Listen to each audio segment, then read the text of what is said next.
நம் ஆண்டவர் இயேசு கிறிஸ்துவின் நாமத்தினால் மகிழ்ச்சியும் சமாதானமும் நம் அனைவரோடும் இருப்பதாக. 1 யோவான் 3:21-24 முடிக.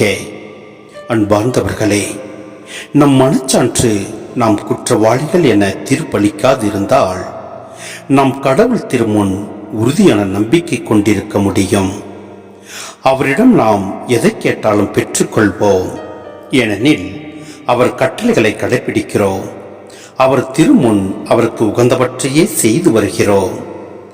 கடவுள் நமக்கு கொடுத்த கட்டளைப்படி அவருடைய மகன் இயேசு கிறிஸ்துவிடம் நம்பிக்கை கொண்டு ஒருவர் மற்றவரிடம் அன்பு செலுத்த வேண்டும். இதுவே அவரது கட்டளை.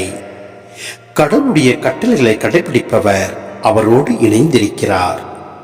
கடவுளும் அவரோடு இணைந்திருக்கிறார். கடவுள் நம்மோடு இணைந்திருக்கிறார் என்பதை அவர் நமக்கு அருளிய தூய ஆவியால் அறிந்து கொள்கிறோம். சிந்தனை.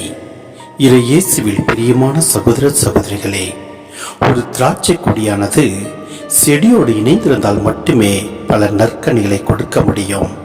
அதுபோல நாம் கடவுளோடு இணைந்திருந்தால் மட்டுமே நம்மில் அன்பு, மகிழ்ச்சி, பொறுமை அனைத்தும் வெளிப்படும். நம் ஆண்டவரோடு இணைந்திராவிடில் நமக்குள்ளாக பல போராட்டங்களும், துன்பங்களும், வேதனைகளும், பொறாமைகளும் ஏற்படும். எனவே நாம் ஆண்டவரோடு இணைந்திருக்க வேண்டுமெனில் அவரது கட்டளைகளை நாம் கடைபிடிக்க வேண்டும். அவரது கட்டளையை நாம் பின்பற்றி நாம் நடக்கின்ற போது நம் ஆண்டவர் நம்மோடு இணைந்திருப்பார், நாமும் அவரோடு இணைந்திருப்போம். எனவே நாம் ஒருவருக்கொருவர் அன்பு செய்து ஆண்டவரது கட்டளையை பின்பற்றி வாழ்வோம். எல்லாம் வல்ல இறைவன் நம்மை நிறைவாய் ஆசீர்வதிப்பார். ஆமேன்.